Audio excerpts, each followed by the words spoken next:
Coming up on the NESN Bruins Podcast, we react to the recent contract extensions for Charlie Coyle and Chris Wagner. We also look at the Bruins' apparent logjam, both up front and on the back end, and we give out some early season awards. Play the music.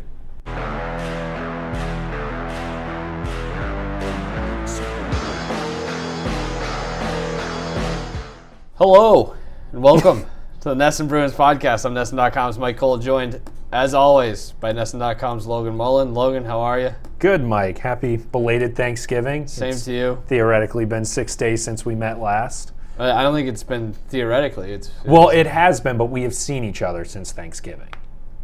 Yes, sure. I mean, but that universe doesn't exist once we're rolling on the podcast. The podcast universe is the only universe that matters. Yes, exactly. We're here to talk about the Bruins. The Bruins are still good. That's kind of where we're at. Since we last met, the Bruins have not lost a hockey game. They are now in the midst of an 8-game winning streak. They are 23 and 5. They have a plus 36 goal differential. They're tied for the most points in the NHL, one game in hand over Washington. They still haven't lost in regulation at home. Like I said, they're on an 8-game winning streak. Everything is awesome, as they say in the Lego movie, and everything remains awesome for the black and gold. But there is some news to get into, some long and short-term ramifications of each bit of news. So let's dive into it, shall we? Yeah, let's do it. All right, I think the biggest thing right now, the thing we'll start with is the contract extensions for Chris Wagner and Charlie Coyle. Charlie Coyle acquired last year at the deadline, has played himself into a very nice role, and has earned himself a 6-year, $31.5 million extension that kicks in next year. It's a 5.25 AAV, which seems to be about market value. We can get into a little bit more. And Wagner, 3-year, $4.05 million deal, which is $1.35 per season. A guy who's been a depth guy for them since coming in here last year. Both local guys. Both deals met pretty widely and universally with a positive reaction. What say you, Logan Mullen? Well, first thing with Coyle, what an absolute heist, highway robbery from Sweeney to basically give away a draft pick and Ryan Donato, who is already, according to multiple reports, being shopped already. He's barely hacking it on fourth line duty now. At this point, it's starting to become more of is he a change of scenery guy, or is he just stink? Yeah, a fringe NHL player. Obviously not the matter at hand, though. But it was clear that when they traded for Coyle, there had to have been some optimism that they could have re-signed him in one form or fashion.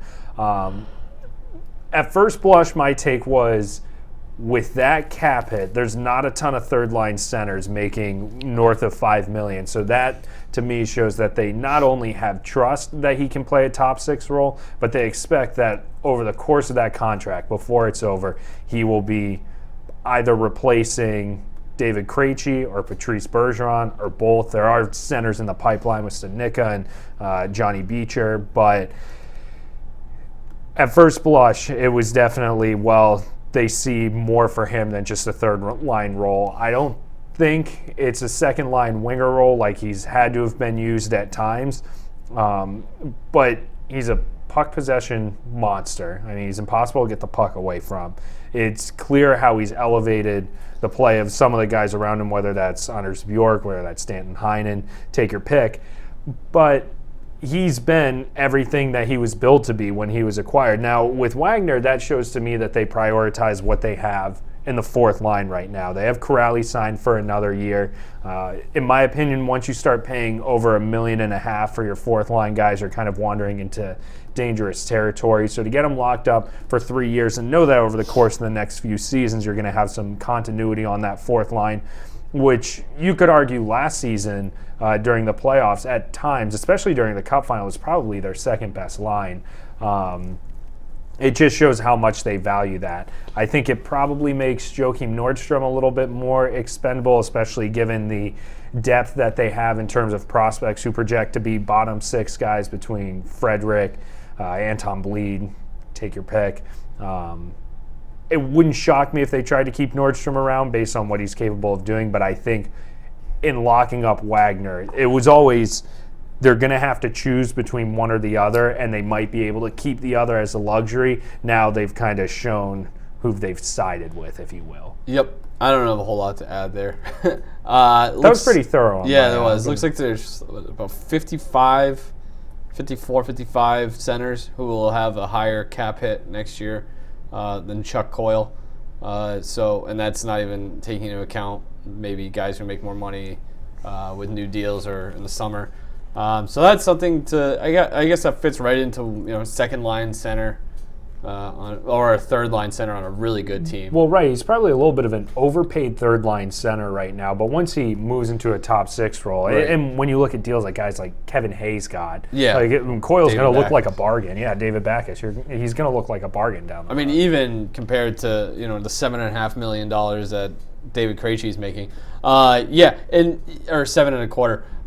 The other thing too is, I don't know if you touched on this, I kind of zoned out, but versatility too. Like you're paying, it's a lot for a third line center, but is it a lot for a third line center who's giving you decent minutes already up and down the lineup in different spots? So that's something that I think has some value, and it gives them flexibility not only within their lineup but in their roster building decisions moving forward. Whether it's if you want to look at trading Krejci at some point to cut some money or use him to get a defenseman or to kind of give you some balance on the back end or whatever you have to do, that's in play now. It's good Bergeron insurance, which is something we'll kind of touch on a little bit later too, with how undependable he's been in terms of playing a full season, which again we will get to a little bit more later. So I think it's right. It's a pretty fair market deal. I think it's a fair deal for both teams. I think he's a guy that had he gone to market would have gotten more money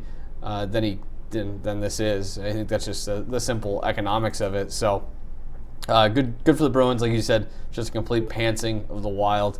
You're really now, like, we could look back in 5 years or 6 years from now and be like, wow, that was just a hell of a deal. Yeah, and Coyle's only 27. I was going to look that up. Thank you. Yeah, this isn't you're giving a 33-year-old center who's already been moved to the wing a 6-year deal. Yeah. So by the time, I can foresee Charlie Coyle still being a useful player when he's 33 years old. And if you just hit on one of those guys or one of those young centers, assuming Bergeron and Krejci are gone by the end of Coyle's deal, and I don't think Coyle is the number one center makes sense. He's probably a low end number one right. center. So, if one of those guys, or if you move on and find somebody else that slides in as a number one center, and you're looking at that as a number two center, especially with the way the cap is grown over the years, it seems like it's gonna work out pretty well for them, assuming he doesn't just fall off. And to be honest with you, we saw him Tuesday night against Carolina, was easily the best player on the ice. Yeah. Scored the game-winning goal. So he doesn't look like a guy who's gonna, he hasn't hit a bump in the road yet this year. He hasn't really hit a bump in the road since they got him. So he's fitting very well. And on Wagner, not a whole lot to add there. It's a depth guy. It makes sense. The money is fine. He can move up and down the lineup if you need him. He does different things. Yeah. Cassidy likes him. Obviously, the front office likes him. So he probably. I feel like it's easy to overstate how much more money he probably could have gotten. I know you look at the Tim Schaller deal and the Nola Chari deal, but it really wasn't. I think Achari's getting 1.67. I think I saw somewhere it's like $1 million over the course of the deal. He'll make more than and if you're willing to make that sacrifice, if you're Chris Wagner, far be it from us to tell other people how to spend or earn their money. But I feel like that's probably a fair trade-off for him, all things being equal. Speaking of spending other people's money, how does this affect the Bruins moving forward? I think it's funny that you're going to now talk about how the Bruins should that's a good point. All right, so looks like they have $64 million committed for next season. Right, so the cap will fluctuate. The Bruins Cap Space Twitter account is a great resource. I can never, but I didn't check that one. So go on. So if with an $83.5 million projected cap next year, the Bruins right now have $19.7 million roughly that they can spend. Now their UFAs now are Torrey Krug, Zdeno Chara, Jarl Halak, Kevin Miller, and then Joakim Nordstrom. Then they have DeBrusk, Grzelcyk, Bjork, Ritchie, Kuhlman, and Senyshyn as their RFAs. So they've got a ton of guys to take care of. If you assume that Chara takes $2 million again, like he might even go down. Season, 1.5. I'm curious to see if he would. I feel like that's fascinated for that discussion.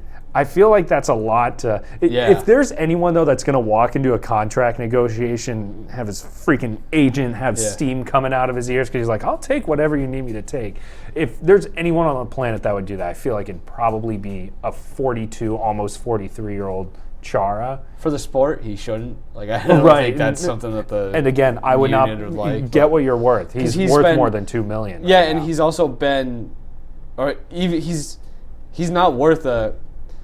His play hasn't dropped off enough to justify a, what would that be, 25% hit. Yeah. But again, that's one of those things where maybe he's open to that. Sorry, go on. Yeah, no, I mean. So let's just $2 million for him. Yeah, assume $2 million for him. So then you're working with $17 million. I spent a lot of time looking at comparables for Torrey Krug. Anything on Krug? Yeah.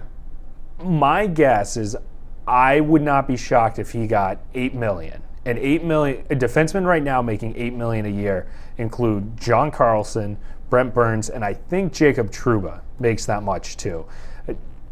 I'd be a little, because of Torrey Krug's defensive shortcomings, I'd be a little surprised if he was getting like Roman Josi money where he's about $9 million. Yeah. And especially when you factor in the fact that Krug has alluded to wanting to stay in Boston. I don't think he would take a massive pay cut by any means, but if he makes $8 million next year over the course of a 5-6 year deal or whatever, then you're working with $9 million to get a backup goaltender and then sign your RFAs. Yeah. I think that you're in a good spot. Yeah, they're in a much better spot going into next summer than they were this summer. Yeah, after going through assuming they get Krug done. Yeah, after going through the cap a little bit and after this deal, I feel a little more strongly that they'll find a way to get Krug done. Yeah, I think that, and I also think that if Krug is open to talking about it now, and I would assume they're having discussions at least somewhat frequently, I would just get the deal done now and then worry about everything else in the summer. Yeah. And I think it's one of those things, too, you want to go back to the Chara thing where it's like you go to him and be like, well, we had to give Krug 8 1/4. We're going to be a little tighter. Do you mind taking 1 3/4 or something like that? Yeah, and I'm pretty sure Chara's deal's loaded with bonuses. Sure, but I just think there's ways around it. If you have, they shouldn't let anything that is looming next summer get in the way of getting Krug done before he can even get to market if he's willing to. I couldn't even venture a guess either what DeBrusk or Grzelcyk will get. It's nuts though. You're looking at it. Yeah, I know. DeBrusk is a tricky one. Well, because Grzelcyk right now is making $2 million, I think, and that he's such a niche guy, right? Like he's an analytics hockey fan's dream. It's a modest raise. I mean, right. I don't think he's going to be getting like $3 million or Carlo money or anything like that. The goalie thing's going to be interesting. I think after this, they have to, at least for the length of Rask's contract, they have to invest in. And whether that's bring Halak back. I'm interested to see what Halak would be open to. What is he making right now? 2.5, right? Yeah. So I guess I think Halak could get. It might be a little more valuable more than that. now than when he signed. Well, so that's what I'm thinking is he could get some decent money. Because when I started looking at comparables, so Semyon Varlamov, when he signed with the Islanders, he's getting $5 million to split time. Halak's making 2.75.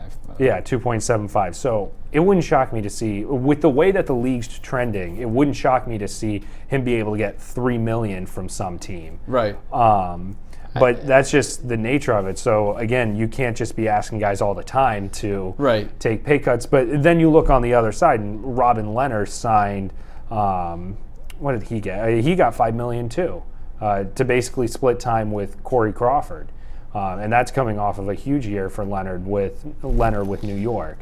So I feel like they have to invest in the goaltending position, but it might not just be a layup. They could roll the dice and keep Max Lagacé around, who's been carving up the AHL. But again, if you don't know how that's going to translate to the NHL, is that a risk you want to take where it's like, oh, shoot, we messed up in free agency, and now, sorry, Tuukka, you have to play 60 games this year. Euro Halak's made $41 million in his career. Yeah, good for him. A lot of money.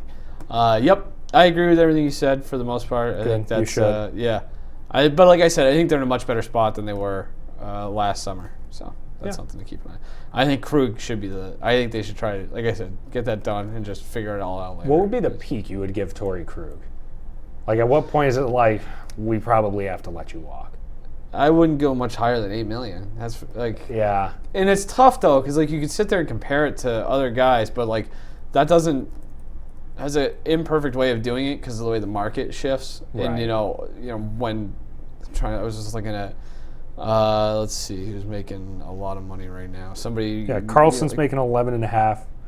Doty's making 11. Like when Victor Subban, Hedman makes 7.875, but he signed it in 2016, or Ekblad making 7.5, or Letang making 7.25 back into. So like you have to account for the market inflation. So 8.5, I guess, but like I don't know. Is Torrey Krug Oliver Ekman-Larsson? Like is he? I mean, not Drew Doughty. What was it? Doughty's cap hit is 11. So. Yeah. If you give Torrey Krug $8.5 million, Brent Burns has an $8 million cap hit. Yeah, if you give Torrey Krug $8.5 million and you're using that as a measuring stick, you're effectively saying that you think he is the fourth best defenseman in the NHL. Right. Is Torrey Krug around the fourth best defenseman in the NHL? Probably not. Offensively, sure, I could be convinced in that regard. And hey, points and goals cost money. But that's a hefty price to pay. And that's where the Bruins need to be smart. And they have guys who are cap guys, and it's their job to figure this out and figure out where it's going, not only in the market itself for defensemen, but also the cap itself and TV deals coming up, and et cetera, et cetera. So this is one of those things where if they sign into a 5-year, $8.5 million AAV, in 3 years, if there's a brand new TV deal and the cap is up to $95 million somehow, it looks a lot better. Look like a heist, yeah. All right. Speaking of defensemen, another seamless transition. On a roll today. John Moore expected back Thursday night. You in our rundown wrote expectations, which is a funny thing to even think about. What are your expectations for your best friend John Moore? Yeah. Well, as has been well documented, I'm probably the foremost John Moore apologist, and that's in part because he takes a lot of needless flack for whatever reason. From whom? From the internet, by and large. He's yeah, that's true. I should get off the internet. That place sucks.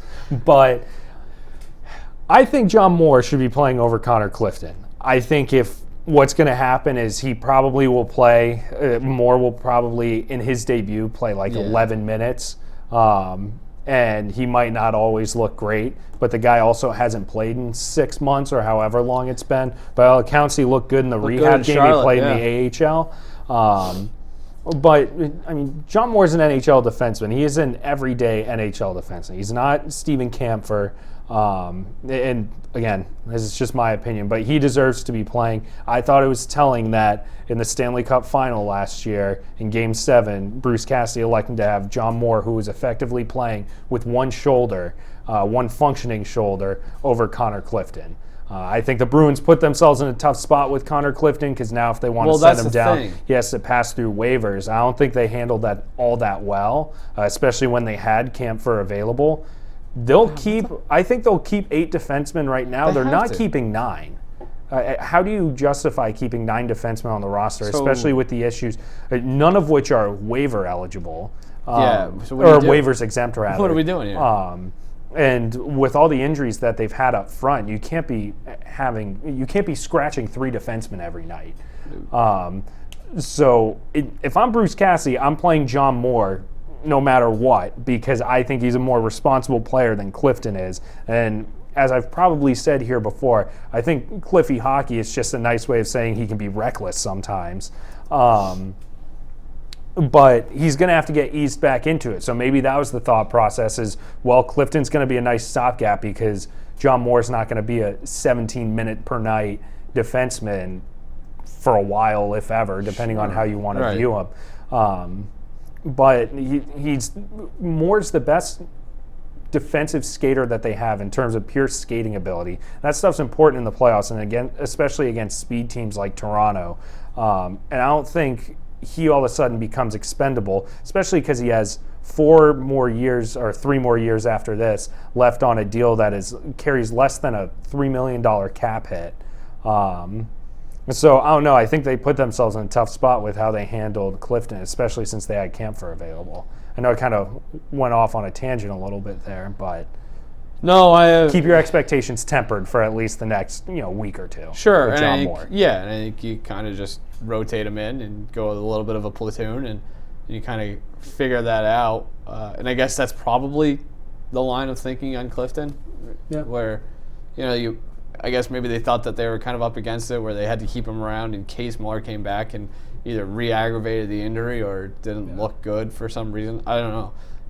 It just can you really go out and make a trade? Is there a trade? I don't know. Well, nobody's taking more Kevin Miller. Even when Kevin Miller comes back. And Miller seems like the odd man out, but it's like, well, you have to play him before you can trade him. Yeah, and assuming he comes back. And I was racking my brain. The closest example I could find for what they could do with Miller is what the Rangers and Columbus did with Adam McQuaid last year, where at the deadline, the Blue Jackets just took a flyer on Adam McQuaid, who ended up getting a concussion, so he ended up playing for most of his time with the Blue Jackets. But some team that might say, okay, well, if he's fully healthy, then I guess we'll keep him around. If it doesn't work out, it costs us next to nothing.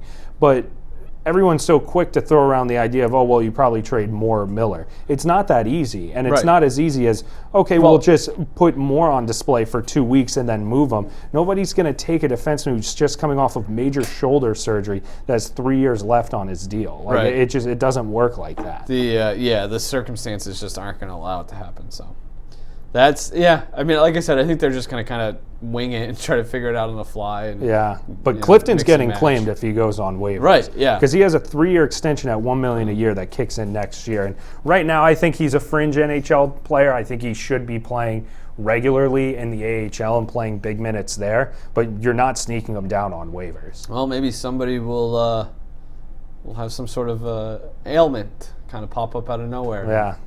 I don't know. Maybe it'd be a good time for Zdeno Chara to get a little bit of a sore knee. Maybe. Yeah, that happens over the course of an 82-game season. Get some time off. Okay. Speaking of injuries, again, we are flawlessly moving in and out here. The Bruins getting healthier up front, at least. David Backes is back. Brett Ritchie available. Your question was, where does everyone fit in when healthy? And you asked, is Backes the odd man out, or is it Brett Ritchie? And you wonder if Senyshyn, it depends who you ask, deserves another shot when he's healthy. Let's tackle these all at once. I do not think that David Backes right now can be the odd man out because he's looked pretty good since returning. Liked Backes a lot this year. I mean, I know can't believe I'm saying that. The goal stands out in his first game back. A power play goal, by the way. Snipe from the slot. But I thought he looked pretty good Tuesday night, too. And he looked good before he got hurt. I think his skating's looked good. Even before the injury against Ottawa, I liked what he's done this year. And, again, he's probably not going to return to the form of David Backes from, 2011. Correct. But still, for what he's asked to do, I don't think he would drag a line down as much as he did as recently as last year. Yeah, and at least not right now. No, you have to keep rolling him out there. Yep. I think once most, if not everybody's back, Ritchie's probably toast. Which is exactly what they brought in Ritchie to be. It's not like they brought Ritchie in to be a top 6 winger or anything like that. Yeah. It's a guy who, when they needed him, played. And will continue to kind of bounce in and out of the lineup. And they can put him on waivers if they need to, and he would probably clear. Yeah, I would imagine. You have to keep Backes in the lineup. But once other guys start to get healthy, that's where it becomes more of an issue. I personally like the Bjork, Coyle, Senyshyn line, but we only got a 2-game sample size of that before Senyshyn got hurt, so you can't really be hinging, future lineup decisions on that. I think Bjork deserves to stay. Then what do you do with Kuhlman too? Yeah, right. And you asked, in our rundown, our email exchange, does Senyshyn deserve another shot when he's healthy? And I say, no, not really, because they're, again, do I have to go? They're far and away the best team in the NHL. Well, maybe not far and away, but they are clicking in all cylinders right now. There's no reason to change things up. You're paying guys a lot more money, and you have to get them time, et cetera, et cetera. Yeah, Zach Senyshyn's not the guy that you go out of your way to try and shoehorn into the lineup. Are you just going to give him a shot just because? Yeah. Do you do that with Kuhlman? I don't know. He's waivers exempt too. Yeah, and he's also the kind of guy where it's like break glass in case of an emergency. If you get in like a 3-game losing streak, all of a sudden you put him in there and just say, shake someone's tree. Right, yeah, go run around and be a whirling menace. dervish. Right. So I don't think that I don't think that that's a spot right now where they should be. I know this is just the way you phrased it, but like nobody deserves another shot right now just because things are going so well. So why mess with anything? My thing is, and this will kind of lead us into our next topic, is wait until after the All-Star break or after the trade deadline. Wait until you've banked even more points than you already have, and the games mean literally nothing. Right. And that's when you can give guys time off. You can figure things out. Send everybody, a revolving door of vacations. You get a week of PTO. See you later when you get back from Aruba. You're on your way to Jamaica. We'll see you in a week. I'm like only half kidding. Like just send these guys why away. not? I mean, why run the risk of injury? Right. So I think at that point, that's when you really start to get a good idea of what you have with these younger guys. And I think that's actually one of the many benefits of playing so well early on is that you can, when the spring starts to roll around, you can get these guys in there to not only figure out what you have, but put them out there and get some tape on them and let scouts see them from across the league and see what you have in terms of trade power. So I don't think a whole lot should change there either. I think, to answer the questions, Backus continues to play until he shows he's not worthy of it. Richie is the odd man out because that's kind of just the job that he has. And all the younger guys, you just have to wait your turn. I'm sorry. This is the best team in NHL right now. I think with everyone healthy, you're probably running a DeBrusque, Krejci, Heinen second line, Bjork, Coyle, Backus third line, and then your typical first and fourth lines, and Parlin Holmes your extra. Right, and that's fine. That's a good There's team. going to be an injury in 2 weeks anyway. Right, exactly. So there's no need to shake things up just to shake them up. It'll get shaken up for you at some point. Yeah. It always tends to happen that way. Speaking of, Patrice Bergeron still hasn't returned to the lineup. He's been out since November 23rd. I think the Bruins are 5-0 without him, so it's time to start asking if the Bruins better without Patrice Bergeron. Oh, yeah. I wonder. Actually, I know there are some people banging the drum with different line combinations. I think that's been one of the more interesting parts of his absence is that you've kind of been able to you literally have had to break up the first line. Yeah. So you asked here, should the Bruins be practicing load management with Patrice Bergeron? And I don't even think it's a question. Yeah, resounding yes. If he doesn't want to come back until St. Patrick's Day, I have no problem with that. Yeah, Again, why not? Because they've been so good, they can afford that. And also, rushing Patrice Bergeron back for Christmas does you no good when you're trying to play until Memorial Day. Yeah, and Patrice Bergeron has been around for a while. Right. I mean, this guy that hit 1,000 games last year, and he's a perennial Selke candidate. So what does that tell you? That he's playing on both ends of the ice, right? So he's not just dogging it on one end. So he's what, 34 years old? We've literally seen. So why rush him? We've literally seen 2 years, twice, the Bruins go to the Stanley Cup final and not have him at 100% at the end of the season. And, I mean, that's just, there's attrition there. And this is, especially when you're playing that style of hockey, you're playing into the summer. But if you can do anything to maybe make sure that he's not falling apart for Game 6 or Game 7 of the Cup final, if you're lucky enough to get there, then you have to do everything you can to ensure that happens. Right. And, stuff happens. But at the same time, if there are things that are preventable because you elected not to roll him out in a March game that was meaningless against whoever, then that makes whatever you're just positioning yourself for more success later on. Yeah. So sign me up for load management. I think they should do that with anybody and everybody too, and I think they're going to be lucky enough to be in that position where do it with Chard, do it with Krejci. Right.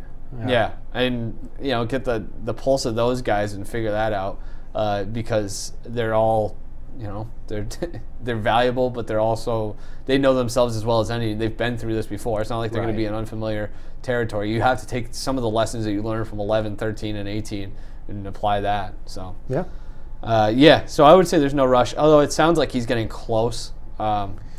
It does. And when the injury first popped up before the Capitals game when he was kind of that late scratch, Cassidy said if he wanted to, he could really play through it. Bergeron could.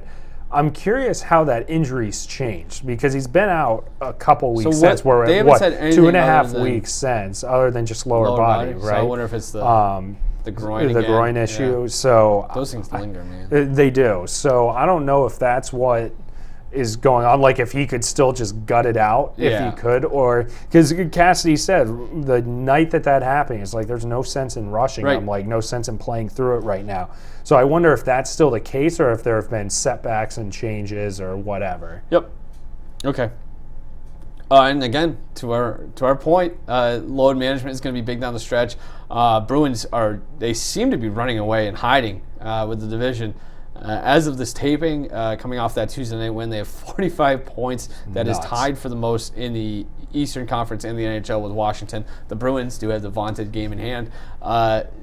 So, Tampa Bay has not played up to expectations, even if you thought that they'd stumble out of the gates after how their season ended last year. It's still surprising to see them with just 29 points as of this taping. Objectively mediocre. And Toronto just fired Mike Babcock. So, the two teams that you would thought would contend for the division with the Bruins are, fighting for the playoff lives. A lot. I mean, we're only 3 days removed 28 from games. Thanksgiving or whatever. But we're a third of the way through the season. The first period is over.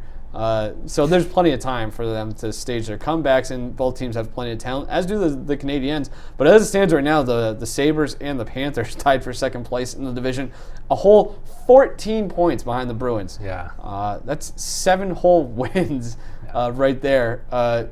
Do the Bruins have the division locked up? Yes.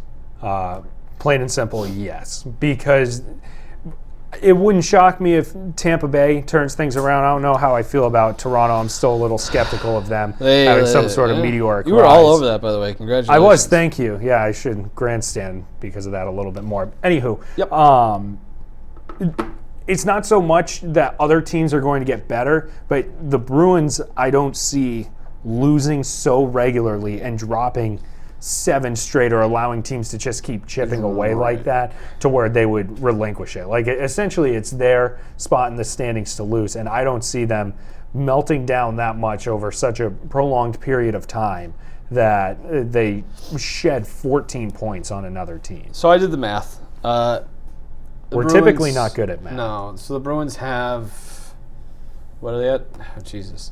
28. Off to a good start. So they've played 28 games. Yep. So they have 54 games left. So just splitting the points, you would have 54 points, correct? Yeah. Right. Yeah, so if they do that, they'll end the season with 99 points. If they go just completely 500 or however you want to call it, because of the loser's point, but whatever. Let's just say they get half of the available points. Right, they're at 99 points, which should get them in the playoffs. Yes, very easily. They should get into the playoffs. Well, unless everybody, if they only go 500 the rest of the way, a lot of teams are beating them. Whatever. That's good. Let's just put them at 99, which seems like the worst case scenario for them. For Florida to catch them, the Panthers would have to win 34 of their remaining 55 games. Is that happening? I like the Panthers. Probably not. Probably not. The Sabres would have to win 34 of their remaining 54 games. Buffalo's going to flame out. Probably not going to happen. They do every year. So here's the thing. So Tampa has 57 games left. Can they go the equivalent of 35 and 22? I haven't seen it this year to be able to say that they could. Right, so they have to get 70 points in their next 57 games. And that's to unseat the Bruins. Right, who are, assuming the Bruins play 500, a whole lot worse than they're playing right now. Yeah. Even if the Bruins cool off right now, you're still looking at what? A 2/3 point per game pace or whatever? Like, you're going to be fine. Right. Or even a point, no. Yeah, so a point would be, see, now I've confused myself. But if you play a little bit more than that point per game, you're up to like 105 points. Right. So, I mean, Tampa would have to play at an unholy level, which they did last year for the entire season. If there's a team that's going to do it, it's probably them. There's no reason we just to haven't seen it this year. Happen, right. So, I think for this to happen, for the Bruins to not win the division going away, they would have to have a meltdown of epic proportions. Yeah. Which I don't see happening. I think it's more likely that the Bruins have that meltdown than anyone gets red hot and catches them, assuming the Bruins continue to play at a similar pace. Well, and we saw it last year, too. Tampa got off to such a hot start early. That was in, November, December. It was pretty clear, like, no one's catching them. And the Bruins still had a good year. Yeah. But it was clear right from the beginning. And they were playing for second in the division. Yep. So I think we're just seeing a bit of a reversal this year. Alrighty. Yeah, that makes sense. So, That's pretty nuts. That's not great for us because it's going to be kind of difficult to sit here and hash out podcast ideas in March. They actually show this. So the Bruins on the 8-game winning streak. Mm-hmm. It's their longest winning streak since 2014 when they won 12 in a row. Yep. And I was covering that team, and I remember like trying to write, pushing the winning streak to like 11 against the Coyotes. And it's like, what do you write about? Like the Bruins won again. This is great. So yeah, that's something we'll have to keep in mind. We'll have to dig into our Rolodex and start breaking out some interviews down the stretch. So. All right, before we get out of here, you said the quarter pole in our notes, but we're past it's a the third. Quarter pole. The third pole, the lesser first known intermission. Third pole. Sure, yes. Damn it, we should have thought of that. That sucked. I hated that. Yeah. That joke was bad. Who's your Hart Trophy winner? So this is unpopular. It should be Nathan MacKinnon. It's not going to be. He has kept the Avalanche afloat without Landeskog and Rantanen. Sure. And he's still putting up good numbers. Everyone loves the numbers, so it's going to be either Draisaitl, McDavid, Pastrnak, or maybe even Marchand. Yeah. But in my opinion, Nathan MacKinnon has been the most valuable player in the league. It's hard to argue with that. I am going with Pastrnak right now just because I'm somewhat take committed after my prediction. That's true. You were out in front of that. We both have a couple takes. But he's been game-changing more often than not for the best team in hockey. So. Yeah, no, that's a fair point. But he does play in a great line, which actually we'll get to in a little bit. Well, and that was my thing, too, is McDavid and Draisaitl play on a line together. Marchand, Bergeron, and Pastrnak are together. Freaking McDavid or MacKinnon has been playing with, middle six, bottom six wingers. A lot of injuries there. Yeah. All right, yeah, that's a good one. Who do you got winning the North? John Carlson. I don't think it'll be close. Yeah, I do too. I mean, what does he have? 40 points right now already. He's playing 25 minutes a night. Like even if the defense isn't as good as some other guys, it's still hard to argue with the production. Vezina. So right now, I'd say probably Darcy Kemper, and that's largely numbers. I feel like that's what's going to win it. We'll have to see how Arizona holds on the rest of the year. But also Connor Hellebuck, too, should probably be up there. And I was reticent of choosing Hellebuck for this because you're going to see the Winnipeg Jets pop up in my picks later on here. But another guy who's made the best of a bad situation, I mean, he gets peppered all the time. Yep. They just traded their most important defenseman during the offseason, Jacob Trouba, and he's been keeping them in games. Yep. I'm going to go with Kemper too, though. I mean, just look at the numbers. Sub 2 goals against, .936 save percentage. It is funny though. You look at like the league leaders for goalies, and I know a lot of people don't like goals against average. It's Kemper, Rask, Halak, and then it's save percentage is Kemper, Halak, Hellebuck, Rask. Like the fact that the Bruins have 2 goalies, just give it to the Bruins. Yeah, just give it a split. Just cut it right. That in is half. going to kind of mess up that award too, because it's like, well, do you reward a guy who ends up playing 60 games instead of the guys that are playing 40? Right. Because with whatever, you get the point. They're going to win the Jennings though, like you would imagine. Yeah. I don't know. Who knows? It'd be funny if they didn't. Calder Trophy, who you got? Probably Cale Makar, right? I got Cale Makar too. I think Olofsson might be in it, but he's also plateaued a little bit since his hot start. So Makar's been a game-changing player for a high-end team. I think he's third among defensemen in points, despite playing like 20 minutes a night. Yeah, which isn't even close to the guys that he's trailing in those leaders. So he's been good. Yeah, he's a UMass guy too, so like that. Yeah, I figured that would probably sell it for you. Who you got for the Selke? Oh shoot, I didn't even think about the Selke. To be honest, it's probably Ryan O'Reilly again, right? Yeah, it's either Ryan O'Reilly or Brad Marchand. Brad Marchand has been pretty impressive on the penalty kill, and you see him just dangle guys in the way that he's able to contribute defensively. I could be sold. I don't think it's ever going to happen, but like if Bergeron misses a ton of time and Marchand continues to you watch again, it's hard. The Selke is one that I didn't have a real choice for. Marchand's the first name. It's always the usual suspect. And he's a guy I watch every night too. So I'm not going to sit here and pretend to know a whole lot about the best two-way players across the league. But I just know Marchand continues to get better year in and year out. So yeah, probably doesn't get enough credit for how much he improves. All right, finally, who you got for the Jack Adams Coach of the Year? Right now, probably Paul Maurice. He's been dealt a pretty tough hand with Dustin Byfuglien pretty much holding out. They had weird contract situations all through the offseason. You have guys there like Laine who really seem like they don't want to be there. And still, Winnipeg stayed competitive. And you and I disagreed on this, but I don't think a lot of people thought the Jets were going to be that great this year. They've actually been pretty decent. The next closest for me would probably be Dave Tippett in Edmonton. Sure. Well, if everybody wants out, how good of a boss can you be? Well, that goes beyond his control. He wants to live in Winnipeg. Well, maybe they don't. Maybe they don't like Paul Maurice. Yeah, I mean, I'm not going to go down the rabbit hole of who might or might not like Paul Maurice. I'm going to go with Bruce Cassidy. I know it's a homer pick, but they've had not adversity, but some adversity. I mean, lots of injuries. Arguably, the best player remains out. Let's see what else has happened. I mean, there have been a lot of injuries. They still haven't had the defense core at full tilt. The fact that everybody expected them to maybe stumble out of the gates. Well, right, that alone, right, should probably keep them in it. And they've played a pretty tough schedule. Yeah. When we look at who they've played this year, at least in terms of, I guess if you go back and look at it now, it's probably not as impressive with the way that the teams like the Rangers or the Lightning have played and kind of failed to meet expectations so far, and Toronto even. But going into the season, the teams that they've played so far were expected to be pretty good, and the Bruins have, put a licking on a few of them too. So. Oh, for sure. All right. That is so I picked unofficially 3 Bruins to win my. Yeah, nice. I at least tried to mix it up a bit. They're, like I said, the best team in hockey. I mean, Jesus, they got to have some guys. If I had said Bergeron for Selke, then we would have that'd be stupid. That would have been real complete jackassery. Which I'm not above. So, do you have anything else? No, I'm good. Okay.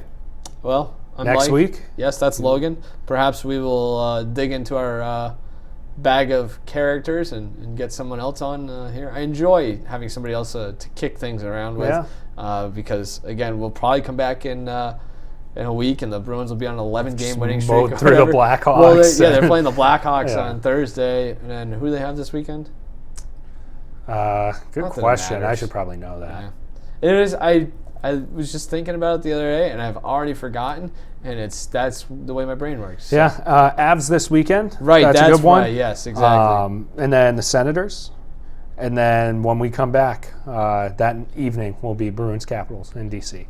Okay, so maybe we'll work around some things next week and maybe push it back a day so we can have a little bit more to chew on there, especially with that Capitals game. But those are two really two interesting tests for the Bruins coming up with the Avs and the Caps. So something to keep in mind.